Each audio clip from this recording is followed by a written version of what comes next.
மகிழ்ந்திடணும், நாடு செலுத்திடணும், சாமிய கும்பிட்டுக்கோ பூமி விளையும் அப்போ.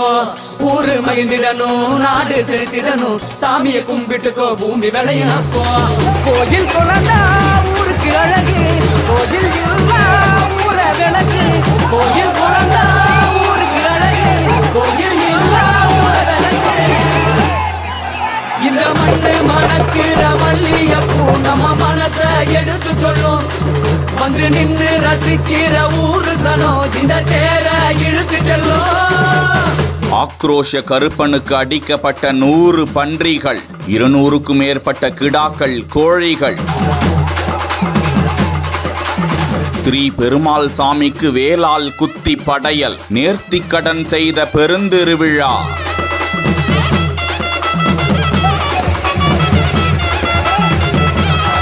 நாமக்கல் மாவட்டம் ராசிபுரம் அடுத்த அரமத்தாபாளையம் பகுதியில் மிகவும் பழமை வாய்ந்த கருப்பனார் கோவில் அமைந்திருக்கிறது. இக்கோவிலில் 5 வருடங்களுக்கு ஒரு முறை திருவிழாவானது கோலாகலமாக நடத்தப்படுவது வழக்கம். அப்பகுதி மக்களுக்கு குல தெய்வமாக விளங்கும் இக்கோவிலில் வீற்றிருக்கும் ஸ்ரீ பெருமாள் சுவாமி, கருப்பனார் சுவாமி, வீரமாத்தி அம்மன் உள்ளிட்ட 3 சாமிகளுக்கு 3 நாட்கள் இந்த பெருந்திருவிழாவை நடத்துகிறார்கள். திருவிழாவின் இறுதி நாளில் கருப்பனார் கோவிலில் நேர்த்திக்கடன் நிறைவேற்ற பக்தர்கள் பன்றி, ஆடு, கோழி உள்ளிட்டவைகளை கொண்டு வந்தனர். தொடர்ந்து சாமி வந்து ஆடிய பூசாரிகள் வேல் கம்பு கொண்டு 100க்கும் மேற்பட்ட பன்றிகள், 200க்கும் மேற்பட்ட ஆடு, கோழி உள்ளிட்டவற்றை பலியிட்டு சுவாமிகளுக்கு படையலிட்டனர்.